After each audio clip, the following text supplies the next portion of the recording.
Hello everyone, this is the video review for the Jurassic World Fallen Kingdom Indoraptor Toy.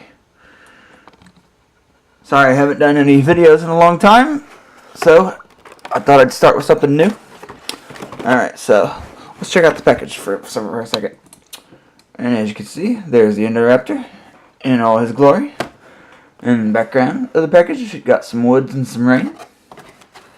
And it says that he's superposable. And there's Owen in blue. And there's a good shot of the Indoraptor. And again, it says he's superposable and movie authentic posability. There's the barcode. There's a Mattel logo. Here by Mattel. There's some other figures available. Jurassic World logo. Alright. And without further ado, let's get him out of the box and let's see how cool he actually is. Alright, here he is out of the box, and as you can see, it's a beautiful toy. I think Mattel did a very good job on this. Much better than what we got with the Hasbro line for the first movie. First Jurassic World, anyway.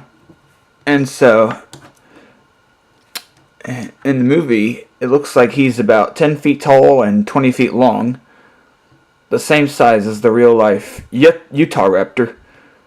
And that vaguely coincides with how the Jurassic Park Velociraptors were based on and made the same size as the real-life Deinonychus. And his claws in the movie, as you can see there, look to be about 9 inches long. And the skin feels very realistic, almost like a real reptile, like a lizard or a snake skin. And I felt many lizards and snakes, and he definitely feels like one. Alright, for his color scheme, he got like this shiny black skin almost all the way out through his body. He has this yellow stripe from his neck to the first half of his tail. And he's got red eyes and a little stripe by his eyes, and there's his teeth. Alright, as far as his articulation is concerned, his head and neck are on a ball joint, and you can rotate around. The mouth can open and close, and there's his tongue. And the arms can go in and out, forward and back, bend to the wrist, bend the elbow, shoulder joint, and they can rotate at the wrist too. Rotate the elbow, up and down at the shoulder. And the legs, the thigh can move forward and back, move in and out. Bend at the knee, rotate the knee, bend at this lower leg, and rotate the lower leg. And unfortunately, his toes can't move. And as far as the tail is concerned, it can move side to side, up and down. And this other half is on a ball joint too, so it can do the same too. But this other half was in the box, and it was not attached, and so when you got it out of the box, you had to tab it in there. Alright, so as far as the Indoraptor is concerned in the movie, there will be some spoilers in this video, so if you don't want to be spoiled, I would suggest muting the sound or clicking off. So without further ado, here's the Indoraptor's role in the movie. And so, 3 years after the first Jurassic World, a group of engine workers went to the bottom of the Mosasaurus tank to receive the bones of the Indominus Rex and bring them back to the lab so that Henry Wu could create the Indoraptor.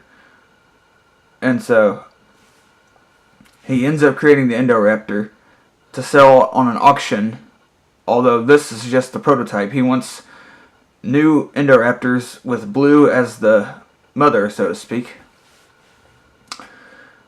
And so, as this auction is happening, Owen uses a Stygimoloch named Stiggy to disrupt the auction, and thus Ken Wheatley, the big game hunter, comes in and he sedates the Indoraptor to go in and try to steal one of its teeth to use for a necklace. But what he doesn't realize is the Indoraptor is not sedated and is just pretending to be sedated. And once he tries to remove the tooth, the Indoraptor bites him on the arm and then makes his escape. And so, as the Indoraptor is roaming through the mansion, it attacks Owen, Claire, and Macy. And then Blue intervenes and takes on the Indoraptor. And thus, they fight on a roof, and the Indoraptor falls through the roof and onto a Triceratops skull on display, and then he's dead. So yeah, that's the story of the Indoraptor in the movie. But yeah, I think that Mattel did a very good job with this figure. Zoom a little bit.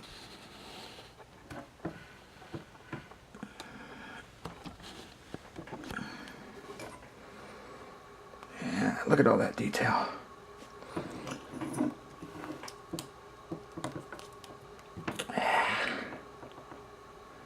Yeah, I really like this Indoraptor design. And so, yeah, and you can get some really good poses with this guy too. And get him to crouch like he does in the movie. Yeah. Oh yeah. Just using my imagination. Oh yeah. Yeah, I really liked in the movie how he would get down on all fours and crouch like a big cat. If I'm not mistaken, his roar was made from a leopard and a baboon. But I could be wrong.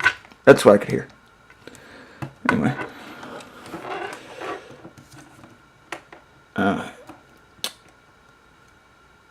So yeah, there you have it.